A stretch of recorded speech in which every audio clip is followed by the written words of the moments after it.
Hey everybody, it's Safi and Marco, Dish Out on the Movies. And today we are starting our annual full moon movie week.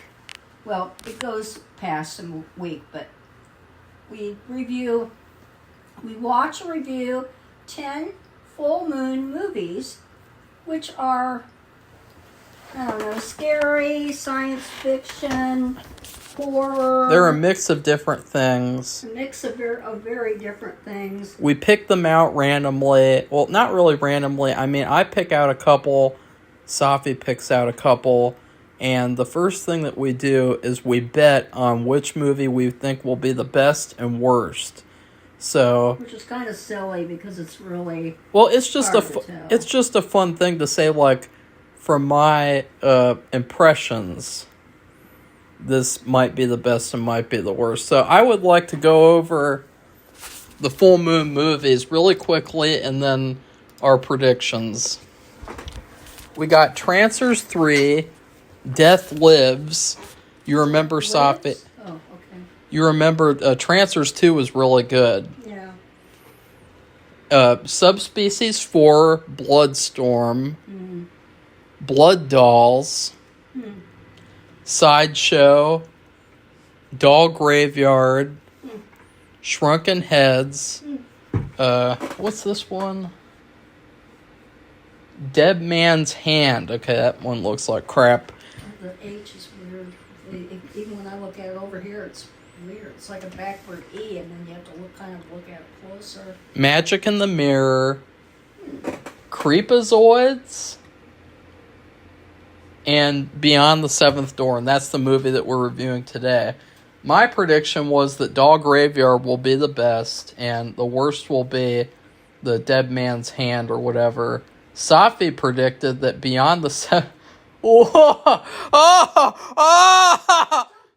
You predicted that Beyond the Seventh Door would be the best one. No, probably. And the worst will be Shrunken Heads. Okay. I was looking at the Magic Mirror one might be interesting. But that's like a kid's movie, it looks like. But I will say, like, the poster for this movie was very deceiving. You look at the poster, it looks like it's like the sequel to Doctor Strange or something. And it's even, except that the girl in the picture has that's not the on. Same girl, though. She has on the same dress and with actually the same outfit she was wearing. She's got bigger boobs. So she's a bigger girl. She's got like reddish hair. There's like a skeleton hand holding I guess it's a door with the guy's face. This is a bizarre poster. It has nothing to do with the movie. No. I mean, I like these creative, like, old school types of posters, but, like, at least have some kind of relevance to the movie. I forgot to tell him. What do you think of that, Safi? I mean, because honestly, this poster, it could be for a completely different movie. Well, except the girl in it, even though Jesus Christ, what was that? She's wearing the same outfit the girl wore in the movie. Oh, people can hardly hear you, Safi, because you're like Sorry. sitting on the other side of the room. But anyways, this is not really This is not really. It's kind of slow and bare. Well, it's just bare all the way through. It's not a complicated movie. No, not at all. Well, did you hear or did you count? Because the title of it is Beyond the Seventh Door. Yeah, there were 7. There were 7, and then the last one was the one that they could leave, or was that the door that went into the place with the money? I think the last one was the 7th one. It's the one that they could leave. Yeah. Okay. Which I gotta say, like, first off, let's talk about the actors, because this is you're spending an hour and something minutes with just these 2 actors, basically. You have this one guy, Boris, and he I don't know why they named him Boris.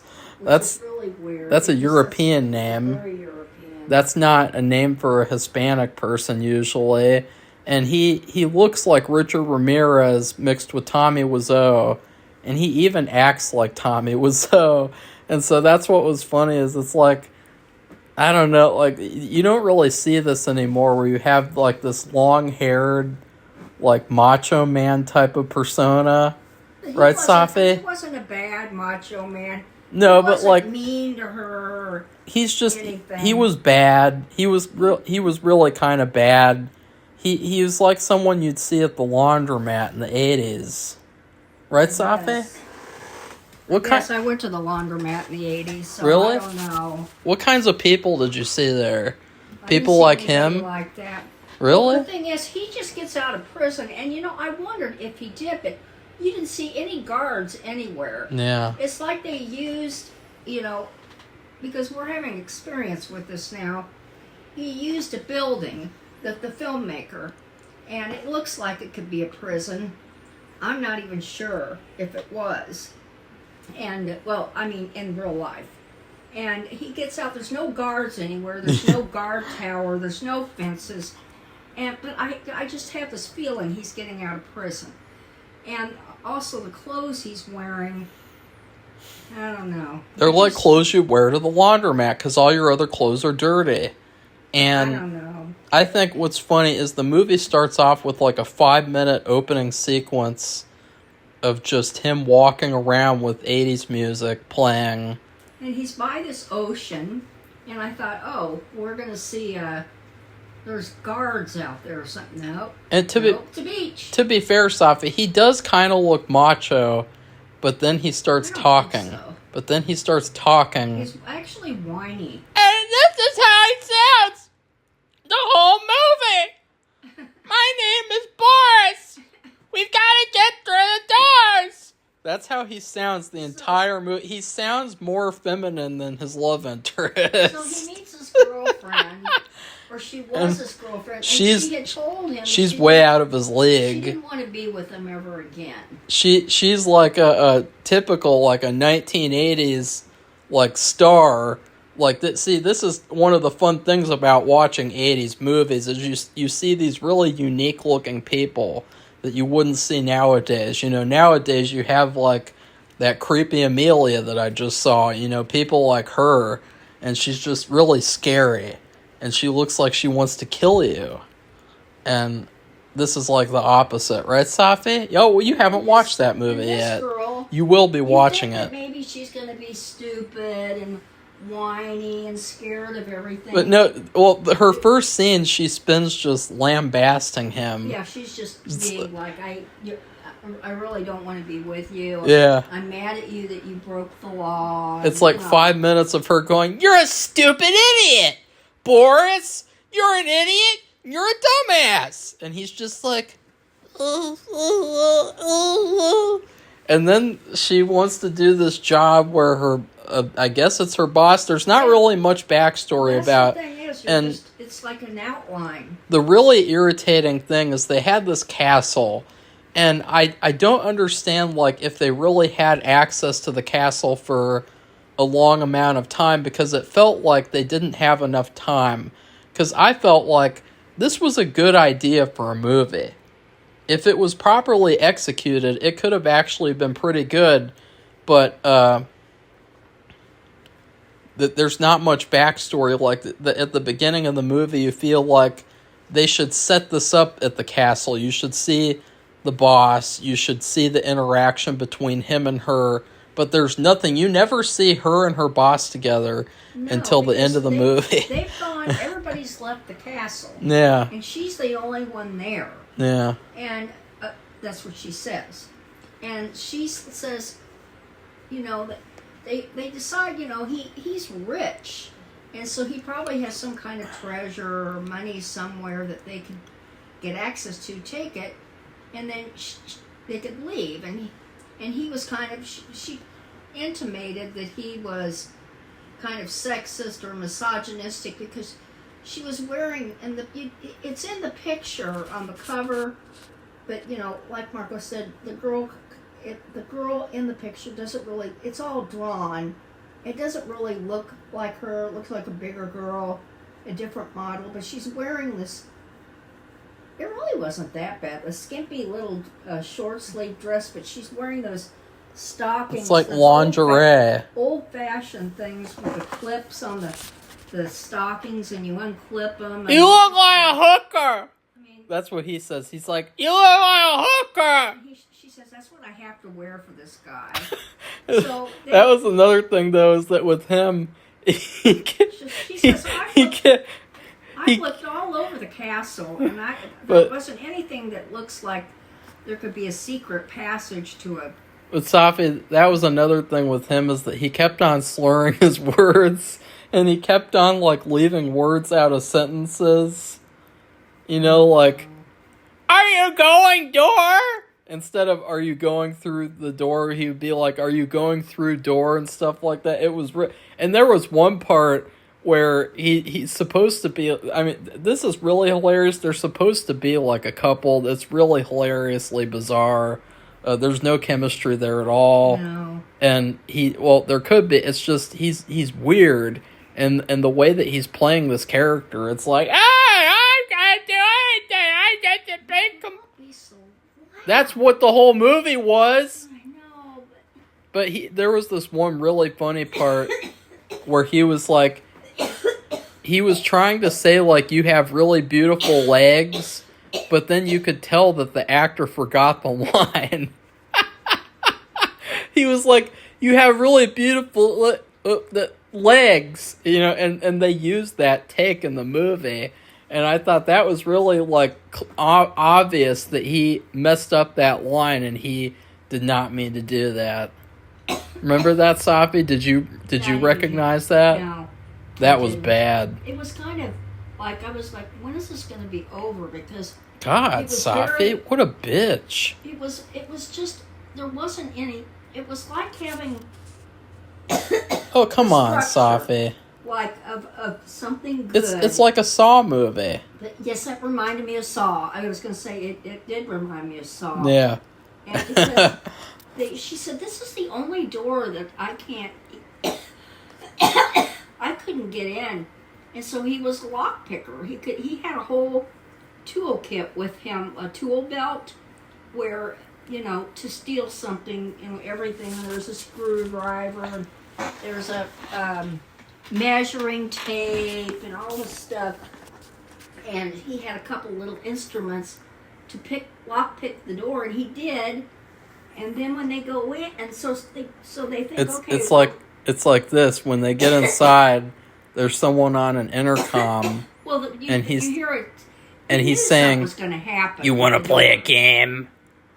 Yeah, it's like Saw. Yeah. But they didn't really get a choice, because what happened is when they unlocked the door with the lock picking. Yeah, there was no blood or violence in this movie. It might as well have been a PG movie.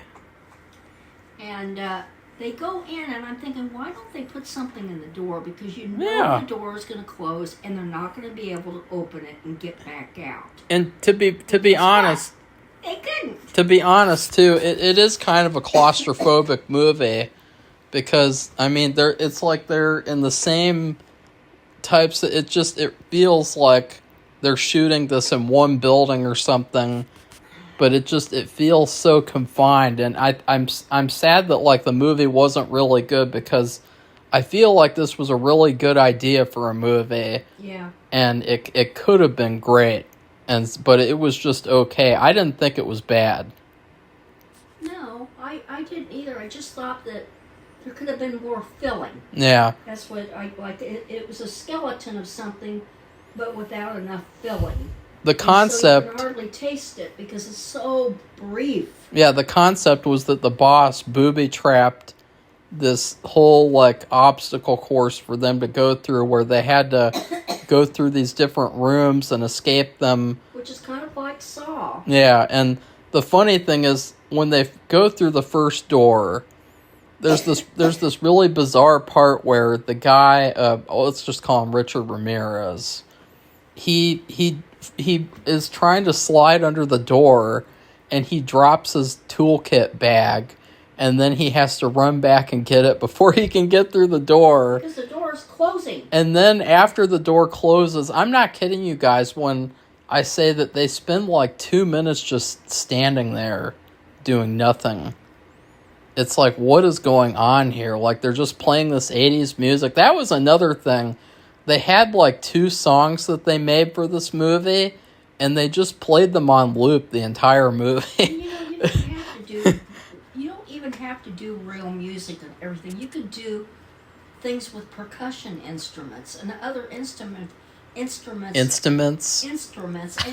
scary. And make it like you're ramping up the tension. I don't think they knew what tension was with this movie, because they couldn't achieve any sexual tension between the main 2 characters, and so they couldn't figure out any type of tension in this movie. I think that even The Goonies was scarier than this movie. Right, Safi? And they're sure had more to work with. You think that more filling than that? Well, you think that they kind of took inspiration from The Goonies too, with like that thing with the slide? Remember in The Goonies when they slid down into the water, and you had that in this movie where the woman slides down into this room, and that wasn't done very well. And that was really hilarious too, because at that point Richard Ramirez is like, "What's down there, Wendy?" She's like, "Holes." And he's like, "Tell me about the holes, Wendy." She fell into this trap, and it's I think it's the next to the last room.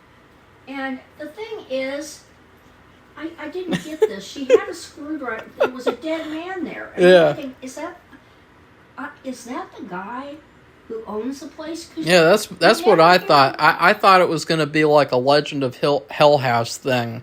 Remember that, Safi, where they had the dead body of the guy still in the house, or the animatronic of him or whatever, and that's what I thought, that was the real owner. And that was kind of creepy, actually. We never found out who he was, did we? But that was another thing that reminded me of The Goonies, where Chunk discovers the dead body. See, this movie, I think that they were, in fact, when did The Goonies come out? I think that's an 80s movie, isn't it? Yeah, 1985. So yeah, they definitely took inspiration from The Goonies. There's another thing with like looking at the floor, trying to find a door in the floor. They did that in The Goonies. You know, there was a lot of Goonies in this movie, mixed with Saw. Door thing in the wall, and it had a lot of screws around. I'm thinking, why doesn't she?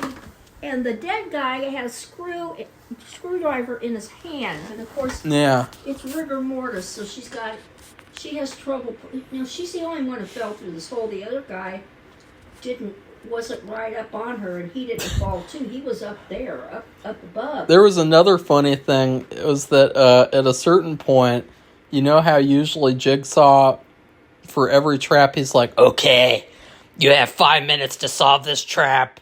You have to do this and that in order to do this and that." Well, at a certain point, he's like, "Oh, well, fuck you guys. I'm not going to tell you what to do anymore in these rooms." And so they just have to figure it out, because there were puzzles. There were puzzles to That's figure hilarious. Out. Letters. It's kind of like on The Price is Right, where you stand on a square and you fill out the number for the price of the car. And if it's wrong, it goes, and then if it's right, it goes ding, ding, ding, ding, ding. And so they had to spell out a character's name, and she was very smart. It was about mythology and Lord of the Rings, and I'm thinking, like, you know, this is different, because usually the female character, the male character. Now you're going to turn into a feminist? They're stupid. They don't know anything. They're like, I don't know what to do. He was an idiot the whole movie. He was like, "What do I do, Wendy?" And I'm not going to be as loud as he was, but he was really, in the entire movie, he's just screaming and whining. He's like, "Wendy, what do I do? I don't know what to do here. I'm scared. I'm scared, Wendy." But they both have these moments. He had that moment, and where he's just walking. They have, what did they get, 5 minutes or something to solve this puzzle, and if you don't, you're a goner. And he's having a fit instead of, he just stands there. Yeah, and she does too. They're looking for a secret door. In other words, it's not really. There's no puzzle to solve. There's just this obvious. There's just this obvious spot in the wall that looks different than all the other spots in the wall, and it's like you just punch through it, yeah. And so then it's like they had to wait for some kind of danger to happen so that the filmmakers could emphasize that there could be something bad that happens to them, even though if you think about it, it says in the title "Beyond the Seventh Door." You really think they wouldn't have these characters go beyond the seventh door so that you wouldn't find out what was beyond the seventh door? No. So even before you watch the movie, you know that these characters are going to at least get to the very end to find out what is beyond that seventh door. And guess what, guys? What is beyond the seventh door is like a huge disappointment. It's basically like, wow, that was not really a good title. It was a test. Yeah. It was a test of courage, and it was a test of integrity. It was and character. It was a test of retardation, and it was the same thing too with you couldn't take the treasure in the Goonies. Remember, there's that thing where but he knew it. That's the thing. Just let me say, there's this one thing they have to. Oh no, let's obvious door, and there's about 1,000 screws around. Oh yeah, so, okay, and yeah. the guy's there, the dead guy. We never know who it is. That's just Joe. He's holding a screwdriver in his hand that is in rigor mortis, so she has a little trouble getting. So there's not 1,000 screws, but it's like 20 screws. And then all around, and she's got to unscrew instead of she unscrews 2. Yeah, and she's too much for her, and I'm like, what the hell? But then she was like, I don't know if I should do this anymore. And he was like, no, Wendy, I don't like it. Don't do it anymore. And then the room starts flooding again, and he has to put an extension cord down there so that she can hold on to it until the room drains again. And this is the weirdest part. He slides down there after that, and you think about, okay, what is this room? Like, does it just randomly fill up every couple of minutes or something? Well, then it's like because she saw a screwdriver, she got in the mood to screw. And so then all of a sudden they have sex in the movie off camera. And it's like, what the fuck was that about? And you realize, too, with the twist at the end of the movie, it was implied that she probably had sex with that guy, too. So it's just really bizarre. No, at the end we'll tell what the story is, but not yet. It's a stupid. The ending is the worst part of the movie. But when he comes down there, he gets the screwdriver and he methodically unscrews every single screw. And they go in through the square because it's a door. It goes into another room. Which why she was standing there and not doing anything, I don't understand. Yeah. It's not like that was a real hard thing to do. Yeah. It was really easy. The screws weren't hard to unscrew. It felt like a lot of the times in the movie, like they had to extend it. Like they had to do anything they could to extend it. Because they didn't. I didn't even think of that. They didn't have very much of a story. They didn't really have very much to do. So they had to make it as long as possible. And when they get to the final room, it's the typical thing. It's exactly like in the Goonies, where Sean Astin goes into the ship, and One-Eye Willie is there, and he tries to take the treasure off of the plates or whatever, and then it was a trap.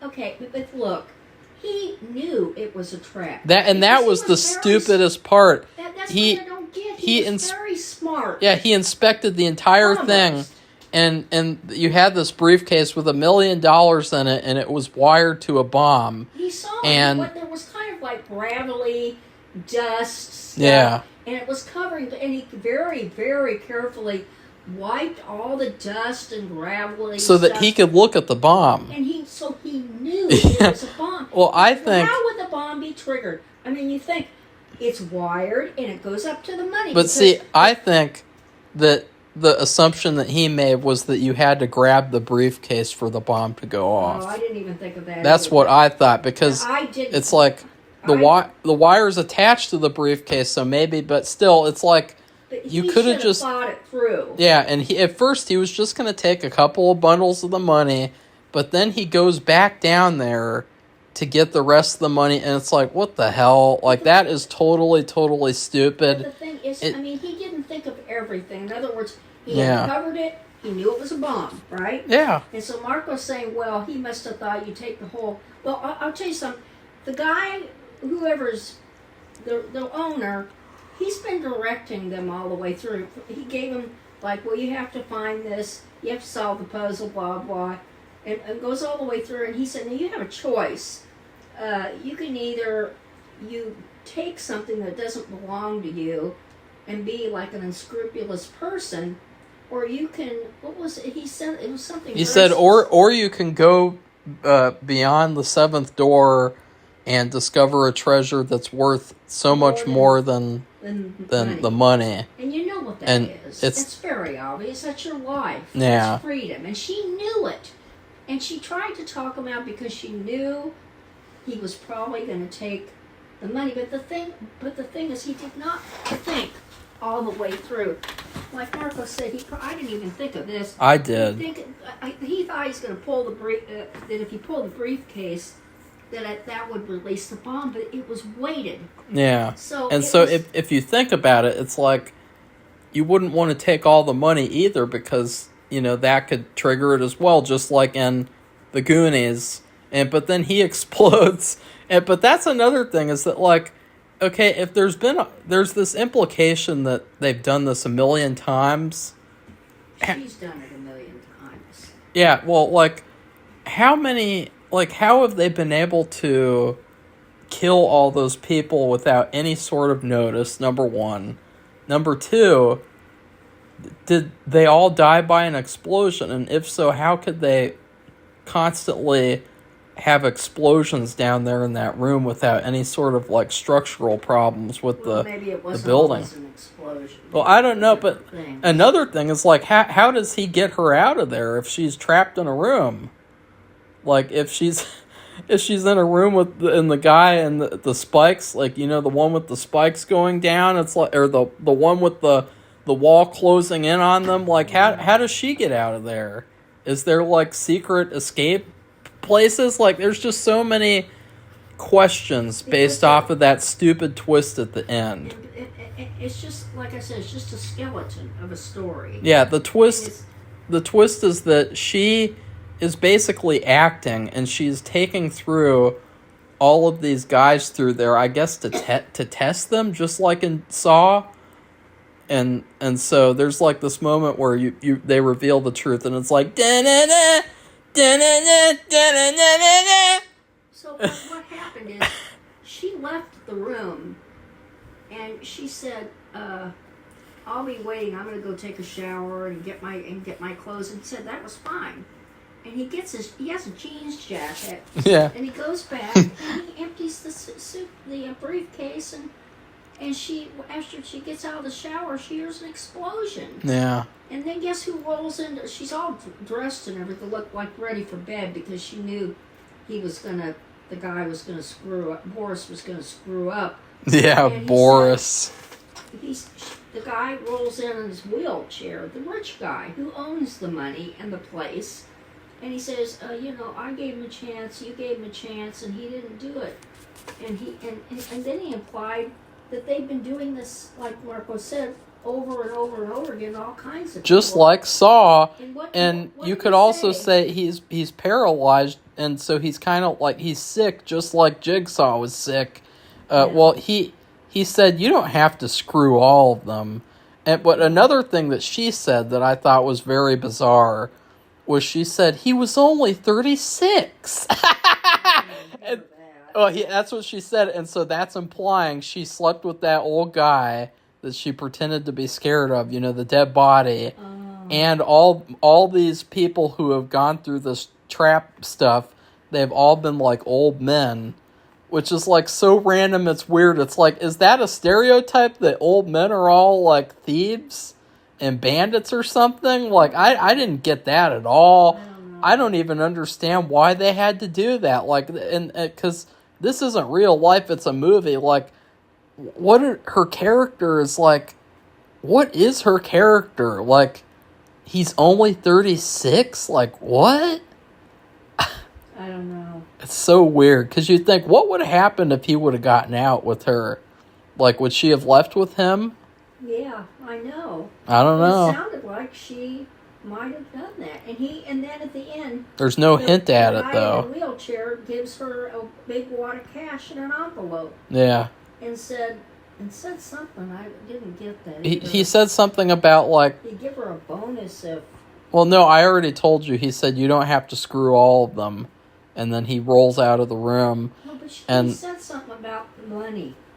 Getting more money if she'd do something. Well, then she makes a call, and it's the next guy that she's going to take through the traps. And it's like, honestly, there's no way in hell that I would go through that obstacle course more than once. Because, yeah, so she really... How does she get out of it? So smart is because she knows all the answers. She knows everything's going to happen. That was another thing that was disappointing, because I liked her character, and I thought it was a nice kind of and refreshing type of thing, the fact that she was smart and intelligent. Well, they usually have them acting like victims and screaming and getting scared and not doing anything for themselves, which just drives me insane. It was disappointing at the end, the fact that all of that intelligence was undermined by her being an idiot, and her just being, she's being used by him, and she's doing his bidding. And really the other guy's an idiot. He's kind of like an Elon Musk. No, he's not. Oh, he's yes, like Jigsaw. Elon Musk is a nice guy. But anyway, he has money to burn, and it's like a game for him. And actually, but you know, remember the Saw guy, his wife got denied insurance, and she had, he was denied the insurance because he had cancer and they didn't want to give it to him, right? So, but this just seems like a game that he plays, and they're kind of testing the character of all these men. Yeah, just like with Saw. And they're making them appreciate their lives. But the choice was clear, and why did he have to take all that money? I mean, you know that he first just had a couple of wads, because they were all in packages. And keep in mind, don't know what the packages were. This briefcase contained $1 million. So if it's just a couple of wads, that could be a couple of $100,000. Right. And that's even more in the 80s. It's more money that he would go out with than when he came in, since he'd been in prison for whatever length of time it was. I think another funny thing to mention, the part where she's in the water, she says that her legs are numb and everything for some reason. I didn't get that. Like, why are her legs numb? Because they're in water. Because it's real cold, and so she's got like hypothermia or something. Well, but then there's this weird part where she's standing there, and he's rubbing her legs and everything, and it's like, if her legs were numb, then doing that wouldn't do anything to help her. It never really filled up that much. They tried to make it look like it was going up real high, but it wasn't, because when she slid back down, it was at like to her knees or something. Like, there was this one educational film that I saw in 8th grade science class called Voyage of the Mimi, and they had a part in the movie where someone gets hypothermia, and they had to, like, cover them. They had to, like, jump on them and snuggle them and everything, and like hold them until like they were warm or whatever. Like Ben Affleck was in it. Safi would really like that. It's called Voyage of the Mimi. Safi would like to go on a voyage to see Tommy Wiseau. Ew.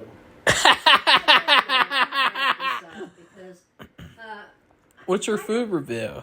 Oh my God. Well, I already know. I would give this movie... I didn't hate this movie. A taco with hardly anything inside it. Yeah, I mean, I thought this movie was okay. I would watch it again. Yeah, for fun. It's a pretty good movie. But fun, it's not great, though. No, it's not great because, like I said, it's like the shell with hardly anything in it. Yeah. And it's a shame because it was a good idea.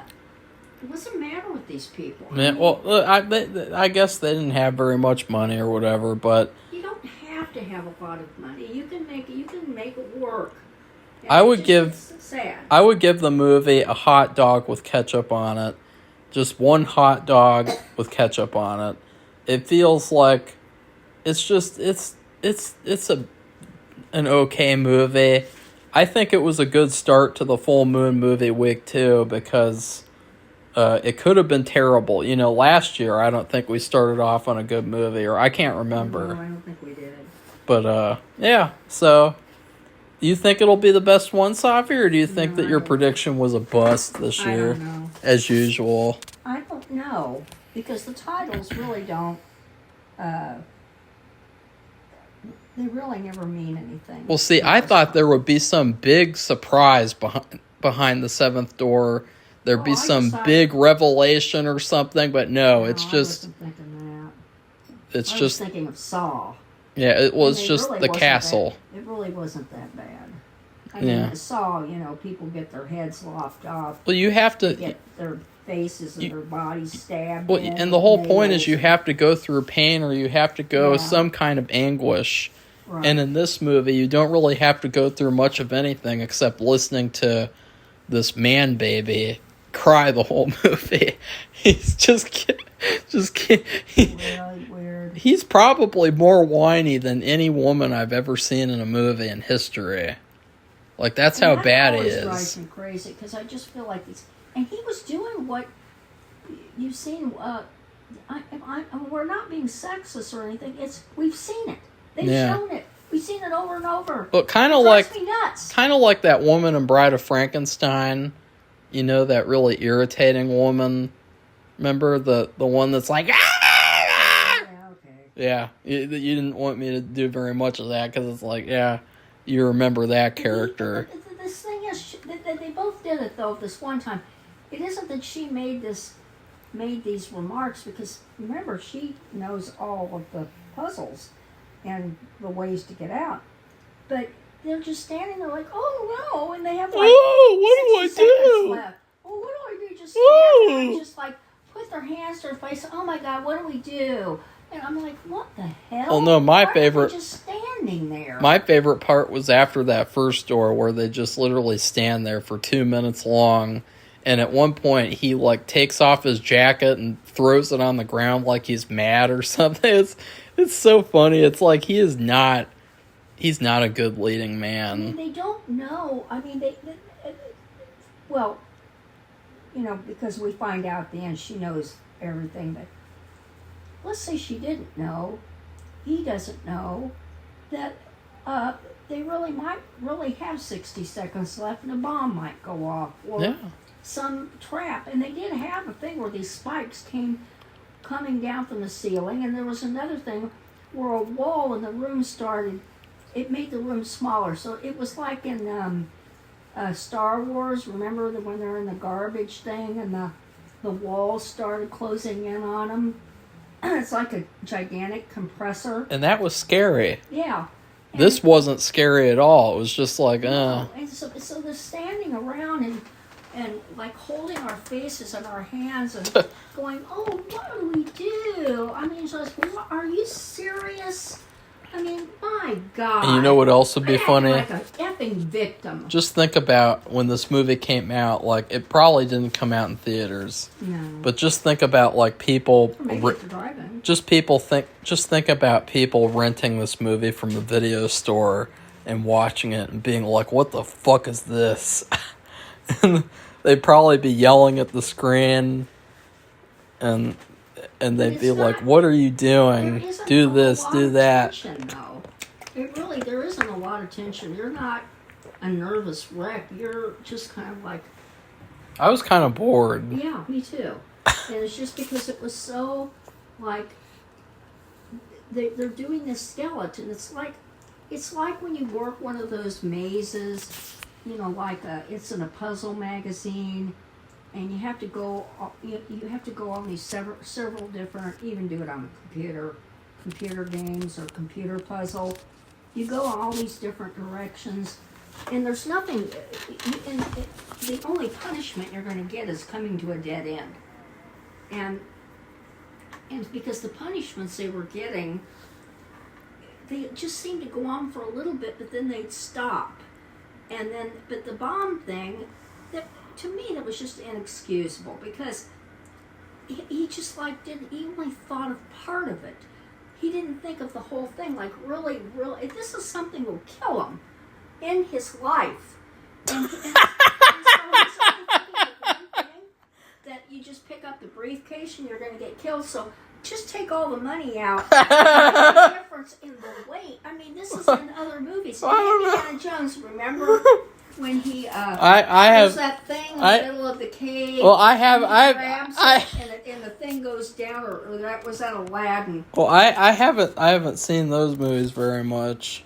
Well, what they do is, I mean, I can't remember exactly what happens, but they did that. They also did that. Put something to replace it and put something on. Yeah, that's what you usually have to do. Statue, but there's something on there. Yeah, why didn't it would have been really funny? Why didn't he just put all of his tools in the briefcase, like his measuring tape and everything? That would have been hilarious. Yeah, like every time you took a wad of money, put a tool or two in. But no. And they also I didn't think about that. You see, that was another way to think about it. Or his shoes, but they also had that in the Spy Kids 2.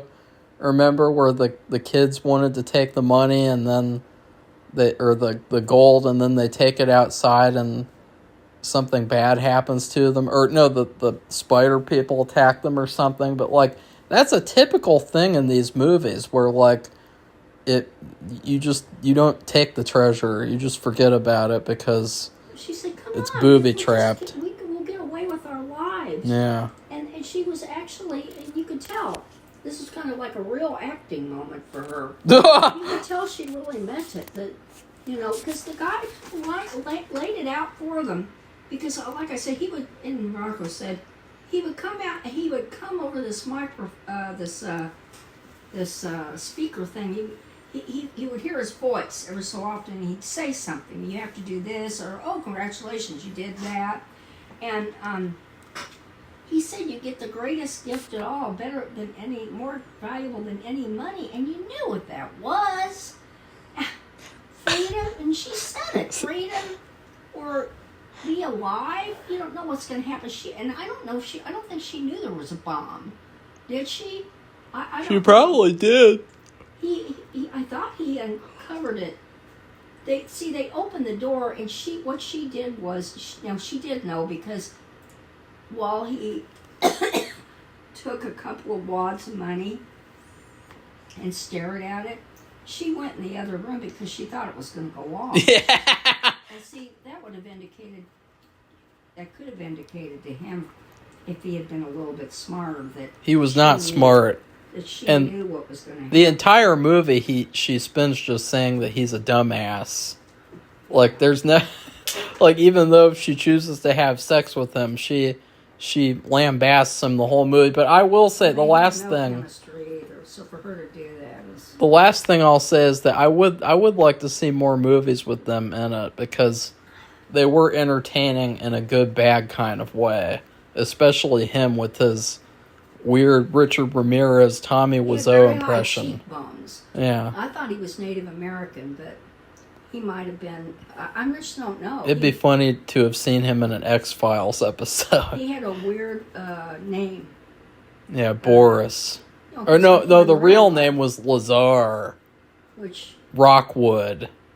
Is that a fake name, Safi? Yeah, I'm sure it is. I would and those would be two people I would love to see at a convention somewhere. But they probably would never go to one because they've hardly been in anything. But like, they're the types of people you see at the laundromat in the 80s. All right, well, I think you better wrap it up. And you try not to look at them in the eye. Oh God. Or else they'll kill you and eat Bernie, the cat. Okay, well, anyway, that's it. Like this video, give it a thumbs up, and become one of our subscribers, so we can keep rising up to the top. Safi, are you drinking Jenna?